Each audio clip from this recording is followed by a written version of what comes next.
परम सम्माननीय को मैं आमंत्रण दे रहा हूं, माननीय डॉक्टर मोहन यादव जी।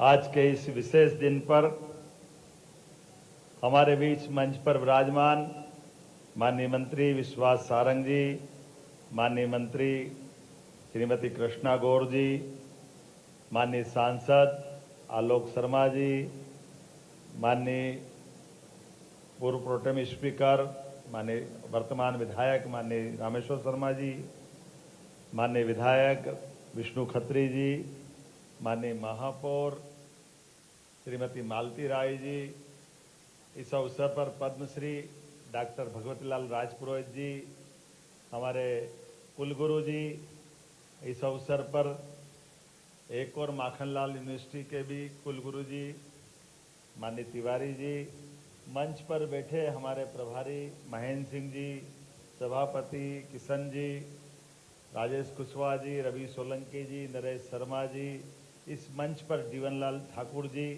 और इस अवसर पर माननीय वीर जी, और नाम पीछे भी काफ़ी हैं और आगे भी हैं, सभी माननीय कुलपतिगण, सभी अलग अलग विषयों के विशेषज्ञ, वैज्ञानिक, हमारे डीजी, एमपी, सीएसटी, इस अवसर पर मौजूद समस्त आगंतुक अतिथिगण और आप सब। आज का विषय विक्रमादित्य वैदिक घड़ी का, मैं कोई बहुत इसका विद्वान व्यक्ति नहीं हूँ, लेकिन कुछ विषय जरूर आपके बीच में, हमारे बीच में आना चाहिए। कालगणना की दृष्टि से लेकर के हमारे लिए आज के समय में जब हम बात कर रहे हैं, तो ये कालगणना 300 साल पहले तक हमारे देश से दुनिया में जाती थी, और देश से दुनिया में जाने का तरीका भी हम सबको दोहराने की जरूरत नहीं। हम सब सौभाग्यशाली हैं कि हमारे अपने व्रत त्योहार भी, जितने त्योहार जन्माष्टमी से लेकर के, ये सारे त्योहार अंग्रेजी तिथि से नहीं आते। संयोग से वो अंग्रेजी तिथि पड़ती है तो हम मान लेते हैं कि ये अंग्रेजी तिथि की है, लेकिन अंग्रेजी तिथि वो बदलती रहती है। लेकिन अगर हम ये देखें कि हमारे वर्ष की गणना का जो हिसाब तिथियों के माध्यम से बनाया गया, तो ऋतुओं को भी बांध के रखा है। हमारी 6 ऋतुएं हैं और 6 ऋतु कमोबेश उसके आसपास ही घूमेगी। सावन के महीने में वर्षा आएगी तो आना ही आना, भादवा में झड़ी लगेगी तो अब हमसे ज्यादा कौन जानेगा। मध्य प्रदेश में जहां देखो वहां बांध भर ही रहे कि नहीं भर रहे, चारों तरफ से पानी पानी आ रहा है। तो ये जो भादव की झड़ी, सावन का हरा और कुंवार के कार्तिक से जो एक एक महीने का हिसाब किताब, अगर हमारे लिए 15 दिन अधिकतम जो अपना अधिक मास तीसरे साल जाकर के तिथि गणना के हिसाब से, अगर वो, अब ये अलग बात है कि CF जून 30 के, बाकी के 31, 28 की फरवरी, चौथे सन 29, ये अंग्रेजी सिस्टम में आए तो सही लाइन पे, लेकिन आए तो हमारे बाद ही आए।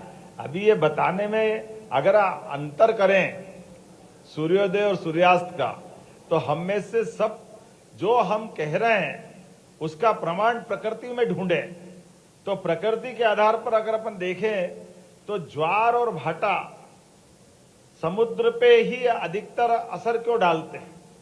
अर्थात जब चंद्रमा नीचे आएगा और ज्वार भाटा के कारण से पानी की लहरें ऊपर उठेगी, तो ये प्रकृति सिद्ध कर रही कि हाँ हमारी तिथियों की गणना सही है, तभी तो वो अपना असर डालेगी।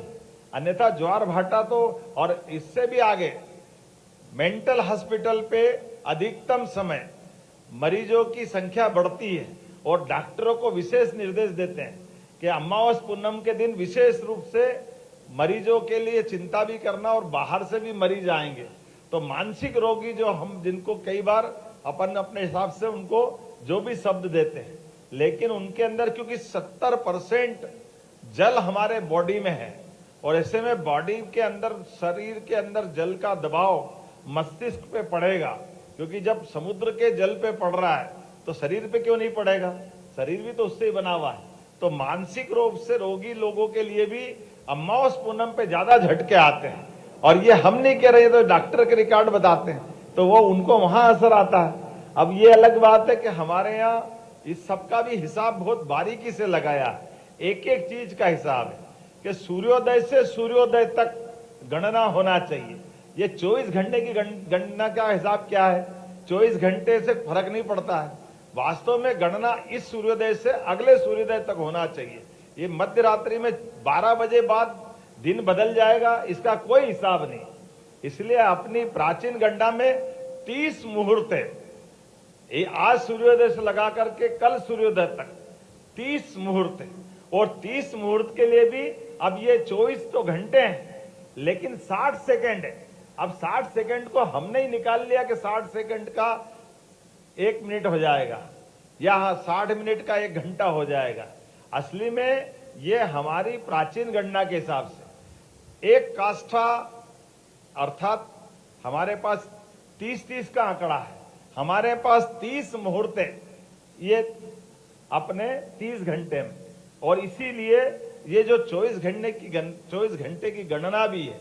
अब ये अलग बात है कि हमारे यहाँ अपने धर्म में भी, सनातन संस्कृति में भी और हमारे देश में भी अपने अपने ढंग से विषय के सामने ला करके विचार के लिए सबको देना और दे करके उस पर विचार विमर्श करना।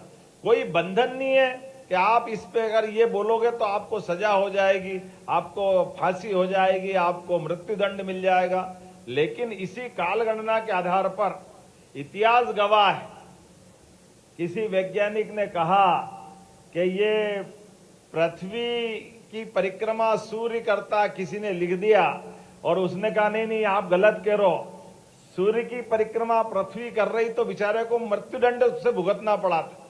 ये हमारी गणना का हमारे द्वारा विचार व्यक्त का तरीका नहीं, लेकिन अतीत का इतिहास है इसी बात के लिए कि जो एक बार कह दिया उसको बदलोगे नहीं। अरे भाई क्यों नहीं बदलना चाहिए? काल के साथ कई सारी चीजें सही रूप में सामने आती है तो आना भी चाहिए। लेकिन आज उन सारी बातों को करने के लिए जब हमने अपने काल गणना के आधार पर, और कितनी वैज्ञानिक तरीके से बात निकाली जाती है, खगोल की जानकारी के लिए अगर सूर्य की गति देखना है तो सूर्य की तरफ आंख उठा के तो नहीं देख सकते थे, तो सूर्य की गति को सूर्य के आधार पर बनने वाली छाया से देखा जा सकता है। तो छाया के आधार पर सूर्य की गति अपने आप पकड़ में आ जाती।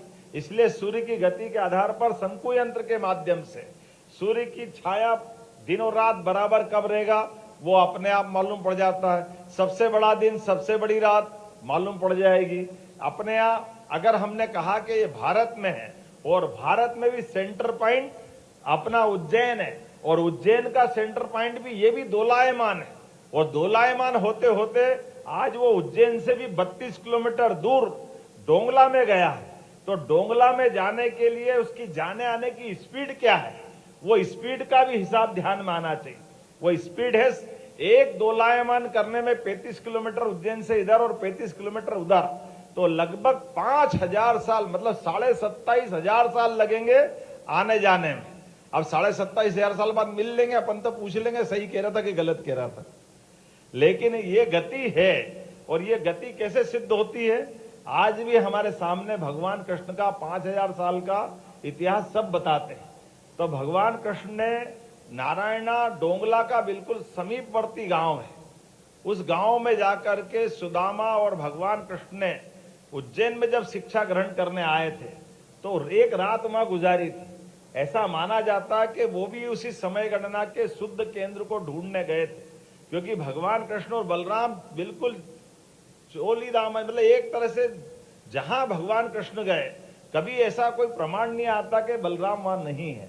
ये एकमात्र जगह है जहां बलराम उनके साथ नहीं दिख रहे हैं। सारी कथा कहानियां ढूंढ ले तो भगवान बलराम के बजाय सुदामा मिलते, अर्थात उसमें रुचि भगवान बलराम की होगी कि नहीं होगी मालूम नहीं, लेकिन कृष्ण भगवान की रुचि थी, इसलिए सुदामा के साथ रात गए। तो वो समय गणना का केंद्र ढूंढने गए, क्योंकि सुदामा जी और बलराम जी और भगवान कृष्ण उज्जैन तो रहते ही थे। ऐसे कई रहस्य हैं आने वाले समय में काल गणना के माध्यम से। लेकिन आज हमारे लिए पंचांग का क्या महत्व है, वैदिक गणित का क्या महत्व है, अब तो दुनिया जान रही इस बात के लिए।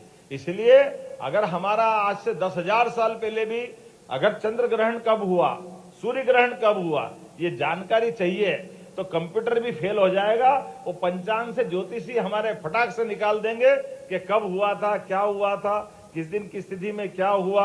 और ये जो मुहूर्त की बात भी आती है, अब मुहूर्त का मतलब शुभ मुहूर्त और अशुभ मुहूर्त नहीं है। कई बार शुभ मुहूर्त अशुभ मुहूर्त में भी महत्व है, बड़े काम के हैं। अब जैसे हमारे लिए एकादशी है, तो एकादशी के दिन मुहूर्त में उपवास करना चाहिए, उसमें गलत थोड़ी है। और किसी मुहूर्त में दान करना चाहिए, किसी मुहूर्त में मित्रता करना चाहिए, तो झगड़ा नहीं करना चाहिए, तो गलत क्या है। आखिर उसमें जो अच्छी चीज छिपी है, एक बार जानकारी देने के लिए तो है ही। सबको मालूम है कि सावन के महीने में घर से बाहर जाओगे तो छतरी ले जाओ, अब उसमें क्या गलत है भाई। सावन का महीना आंध्रा का नक्षत्र भादवा में आ रहा है, तो आंध्रा में अगर आप जाओगे तो अपने साथ अपनी बरसात से बचने के साधन भी ले ही जाना, तो इसमें आप कहीं भी होगे, उसमें गलत क्या है। तो हमारे नक्षत्र, हमारे ग्रह, हमारी सभी प्रकार की तिथियां, इनके आधार पर, और इसीलिए अब पूर्णिमा होगी तो पितृ कार्य, और अगर हम अपने निर्धारित काम से अवकाश ले लें, अब तो हमने अपनी विधानसभा में भी लेबर एक्ट में संशोधन कर दिए। गया जमाना के भैया 8 घंटे के अलावा नहीं करोगे, अब तो आपके काम के आधार पर, क्योंकि अपने इन त्योहारों के आधार पर काम प्रभावित नहीं होना चाहिए। तो हमारे यहाँ तो तुम 8 दिन की संडे सैटरडे की कौन सी बात कर रहे हो, हमारे यहाँ तो महीने भर काम करो, अमावस के दिन की छुट्टी करो। आज भी गांव-गांव में सभी क्षेत्र में अमावस के दिन काम की छुट्टी है, बाकी तो काम करने के लिए जीवन पड़ा है।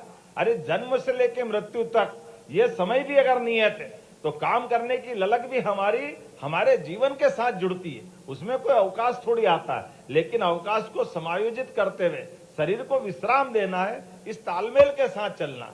तो हमारे लिए परमात्मा की दया से ऐसे कई सारे काम है। लेकिन आज मैंने दूसरी बात कर दी, मुझे तो आनंद यह आया है जब आज अपने इस सीएम हाउस के रास्ते पर, ये सीएम हाउस मेरा नहीं, ये सीएम हाउस 9 करोड़ जनता का, प्रदेश की जनता का, ये अपना मुख्यमंत्री हाउस, आप सबके अधिकार के माध्यम से, हमारी पार्टी पे भरोसा करने के कारण से, हमारी सरकार के मुखिया के नाते से अगर हम यहाँ आए, तो स्वाभाविक रूप से हमारे अतीत के गौरवशाली पृष्ठों को भी अपने राज्य की राजधानी तक आना चाहिए। और इसीलिए ये सौभाग्य की बात है कि हमारे कालगणना का केंद्र हो सकता उज्जैन होगा, लेकिन कालगणना की केंद्र की जानकारी तो राजधानी में भी होना चाहिए, दिल्ली में भी होना चाहिए और दुनिया में भी होना चाहिए। इसलिए ये जो आपने कहा विश्वास जी के भैया मंत्रियों को दिला देना, अरे मंत्री अपने सारे मोबाइल में अपना डाउन कर ले, सबके पास पहुंच जाएगी। जोरदार अभिनंदन करे दुनिया भर के अंदर, हर जगह। ये इस ऐप के माध्यम से आप हर एक कोई, आपको घड़ी लगाओ अच्छी बात है, लेकिन आपके मोबाइल के अंदर ये घड़ी आ जाएगी, आपके आधार पर आप अपने घर में, अपने समय में, और उस सारी चीजों की जानकारी आप तक पहुंचेगी। और आज के सुंदर आयोजन में उच्च शिक्षा विभाग, संस्कृति विभाग दोनों ने मिलकर के जो अच्छा काम किया है कि आज मुख्यमंत्री निवास के बाहर वैदिक घड़ी लगाई है। मुझे इस बात की प्रसन्नता भी है कि अब आजादी के अमृत काल की तरफ हम चल रहे हैं, तो अमृत काल में वो सारे प्रतिमान बनना ही चाहिए जिसके कारण से भारतीय संस्कृति सदैव गौरवान्वित होती रहे। हम सब जान रहे हैं कि पूरे दुनिया का समय बदल रहा है, अपने आसपास देखो, एक एक घटनाक्रम को देखो, बदलते दौर में हम ये भी देख रहे हैं, था समय पश्चिम का जब तक था, लेकिन पूरब का समय आया है, हमने कल ही देखा। जोरदार अभिनंदन करें माननीय यशस्वी प्रधानमंत्री मोदी जी का, जो देश के सामने और देश को लेके दुनिया के सामने अपने दृष्टिकोण को लेके आगे बढ़ रहे हैं। जब वो स्वदेशी के भाव को बढ़ा रहे हैं, तो एक एक ऐसे मान बिंदुओं पर हमको गर्व होना चाहिए। हम अपने उस प्राचीन इतिहास पे भी गर्व होना चाहिए, और आधुनिक समय की चुनौतियों से निपटने के लिए दुनिया के अंदर भारत की अच्छाइयों को लेकर के जाने का यही समय है, सही समय है। ऐसे समय में जब दुनिया के अंदर बदलते दौर में भारत का मान सम्मान बढ़ाने के लिए यशस्वी प्रधानमंत्री आगे बढ़ रहे हैं। हम याद करें, प्रधानमंत्री के 2014 के सरकार बनाने के बाद ही 6 महीने से भी कम समय में दुनिया के अंदर उन्होंने यूनेस्को के माध्यम से योग को पुनर्स्थापित करने का प्रयास किया था। जोरदार अभिनंदन करें माननीय प्रधानमंत्री जी का। जब हमने अपने योग को दुनिया के अंदर बांटा, हमारी अपनी संस्कृति केवल भारत के लिए नहीं है, हमारा अपना ज्ञान कौशल विशेषता केवल भारत के लिए नहीं, ये समूची मानवता के लिए है। और इसलिए समूची मानवता के लिए ऐसे सभी अच्छे कामों को लेकर के माननीय प्रधानमंत्री जी के नेतृत्व में हमारी सरकार लगातार काम कर रही है। इसीलिए आज के इस अवसर पर यह विक्रमादित्य काल को इसलिए याद किया जाता है कि 2000 साल पहले सुशासन का उच्चतम मापदंड सम्राट विक्रमादित्य के काल में स्थापित हुआ था। और बदलते दौर में जिस समय का समय चल रहा है, यशस्वी प्रधानमंत्री के नेतृत्व में एक तरह से वो सुशासन का ही कार्य चल रहा है। जब एक एक मंत्रालय, एक एक उनके लिए गए निर्णय, प्रत्येक निर्णय से देश गौरवान्वित होता है।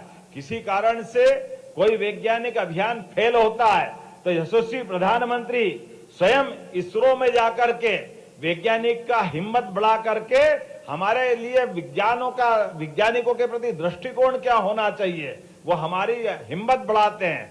देश के दुश्मन अगर टेढ़ी निगाह पहुंचाए तो घर में घुस के मारने का रिकॉर्ड भी यशस्वी प्रधानमंत्री के माध्यम से बनता है।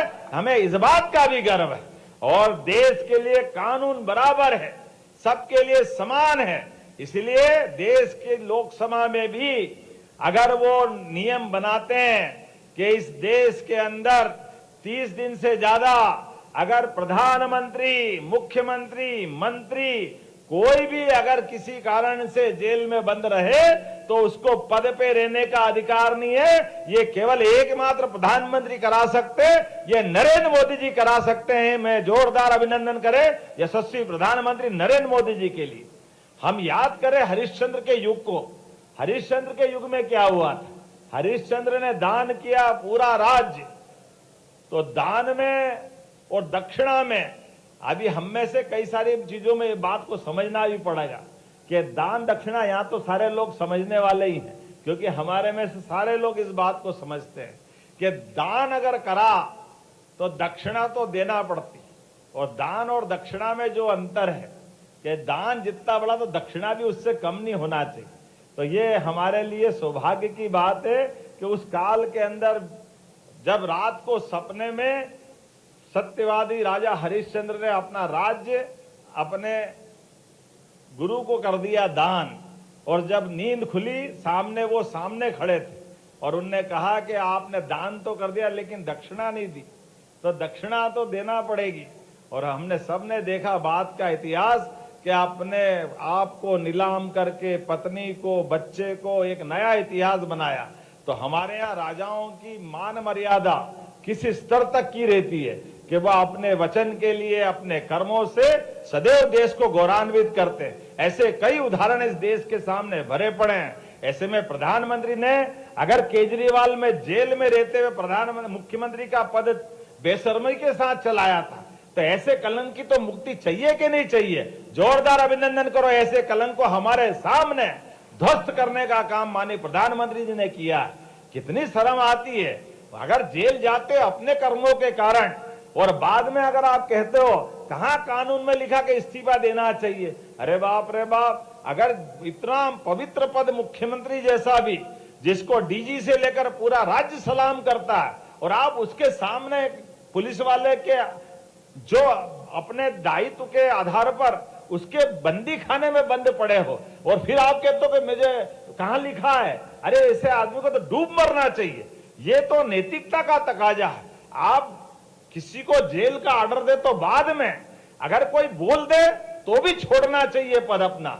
मुझे इस बात की प्रसन्नता है, अभी तक के अतीत के काल में लालू यादव, राबड़ी से लगा करके सारे लोगों ने जब कभी कष्ट आया, शिबू सोरेन से लगाकर आजादी के बाद के किसी मंत्री, किसी मुख्यमंत्री ने इस तरह की बेशर्मी नहीं दिखाई थी।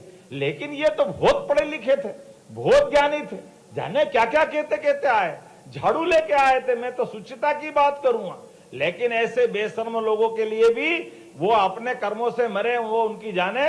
लेकिन यशस्वी प्रधानमंत्री ने जो नैतिकता के बल पे एक एक करके जो अपने अलग सरकार के माध्यम से देश और दुनिया के सामने दुनिया का सबसे बड़े लोकतंत्र को गौरवान्वित करने के जो अवसर दे रहे हैं, वाकई वो अद्भुत है। मुझे लगता है कि आज के समय में सही अर्थ में ये घड़ी सही चल रही है। ये हमारी घड़ी वैदिक घड़ी नहीं है, ये हमारे वर्तमान के भारत के हालचाल दुनिया को बता रही है। असली में तो घड़ी तो दिखावे के लिए है। घड़ी का मतलब क्या है? घड़ी का मतलब गति है। गति सूर्य से पृथ्वी के बीच चक्कर लगाने की, इसलिए सबकी घड़ी अलग अलग है। पृथ्वी की घड़ी अपनी 365 दिन में पूरी करती है और शनि 29.5 साल में करता है। तो ये हमारे नक्षत्र के आधार पर, हमारे ग्रहों के आधार पर, हमारी आकाशगंगा के आधार पर सबकी गति अलग अलग है, लेकिन सबकी गति का अंत सबके भगवान ने दिए गए भाग्य के आधार पर जोड़ी गई है। इसलिए इस बदलते दौर में, बदलते समय में हमारी ज्ञान गंगा की ये जो धारा यहां तक आई है और आगे तक जाए, इस शुभकामना के साथ मैं आप सबको भी बधाई देता हूं और उम्मीद करता हूं कि हम सब इस वैदिक घड़ी का उपयोग करते हुए अपने भी किसी मित्र, परिवार, सगे संबंधी, जानकार, दोस्त, इस सबको देंगे और देने के आधार पर इसकी चर्चा करेंगे। माने हमारे विश्वास सारंग जी बता रहे हैं, मेरे को लगता है सारे लोग मोबाइल ऊपर कर लो अपने अपने, और वो श्रीवास्तव जी कहाँ किस किस ने डाल लिया ऐप में जरा बताना अपने अपने, और एक बार आप QR कोड से जरा सबको बताने के लिए बता दो कैसे सबके डल जाए। जैसे मोबाइल आप अपने सब ऊपर करो एक बार जो जो चाहते हैं, और जरा अपनी लाइट चालू करके बताओ कि आज के इस अवसर पर थोड़ी सी सब मोबाइल की लाइट चालू करके बताओ। यह हमारा सूर्योदय से सूर्योदय का समय हो गया। यह है सूर्योदय का समय जिसको हम ये वैदिक घड़ी की आवश्यकता है। ये आपके अपने बीच में से ये हमारा वास्तव में 30 घंटे से 30 घंटे का ये सूर्योदय का समय है जो हम चाह रहे हैं। तो उम्मीद कर रहे हैं आज के इस अवसर पर आप सब ने इस भाव के आधार पर शामिल हुए कि हम अपने वैदिक गणना के ऊपर गर्व